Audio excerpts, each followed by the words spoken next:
Okay, ang procedure na ginagawa natin ngayon, valve lapping, no? Ang goal natin is mapalapat between valve face and valve seat. Ito po, no? Para hiwalang lumusot na hangin. Ngayon, ginagawa po yan, lalo na pagbago yung valve, or kung marami ng carbon na nakalagay dito. Carbon deposit, kaya nililinis po yan. Ang unang nilalagay is yung coarse or magaspang. Wala sa inyo? Si Marley. CR. Dalawang klase din pala yan. Mas okay. Opo. Magbago, or kung malalim na yung yung leak, ito ang unang-unang ina-apply.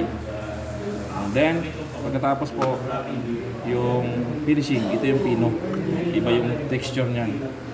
Mas mapino po siya, pang final. Okay?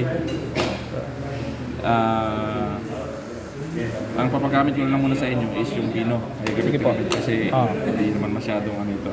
Pinapakita ko lang sa inyo yung procedure. Paano ginagawa? Ina-apply lang po dito yan. Malalim na nga. Ina-apply lang po dito sa valve face. Valve face. Yung iba ginagamitan ng mga tools. Tulad ng drill. Pero mas yun Delikado no? Baka hindi nyo rin matansya. Sumobra na sumobra. Mabilis ang mag-ikot. Mas okay manual kasi matansya nyo. Kung biyasa na kayo, pwede nyo gamitin dandahan.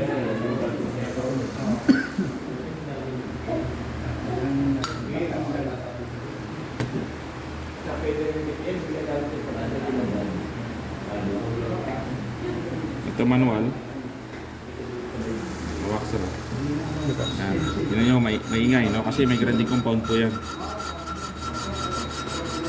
Pero matagal gawin yan kapag malalim na yung yung leak.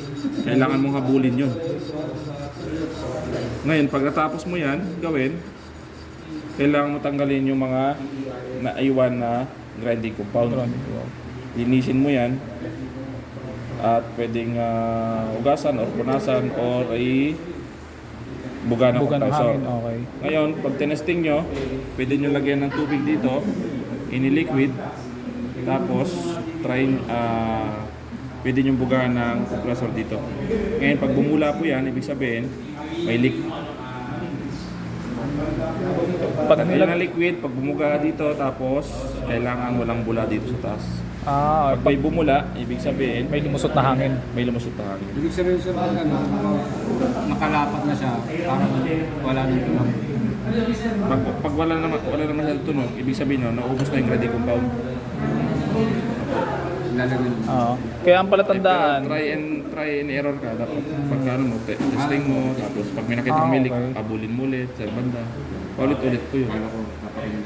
So hanggang sa talaga no? Hanggang makuha mo yung kung saan may Pagbago sir, kailangan. Yes sir. Kasi hindi rin lapat na lapat yun. May kunting po yun. Kaya kailangan. Paswerte ka kung makatapat ka ng valve na pagkabit mo, lapat na agad.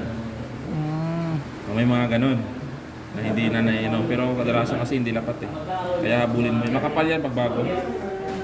Dito makapal. Yung pinaka-pace. Valve pace niya, no?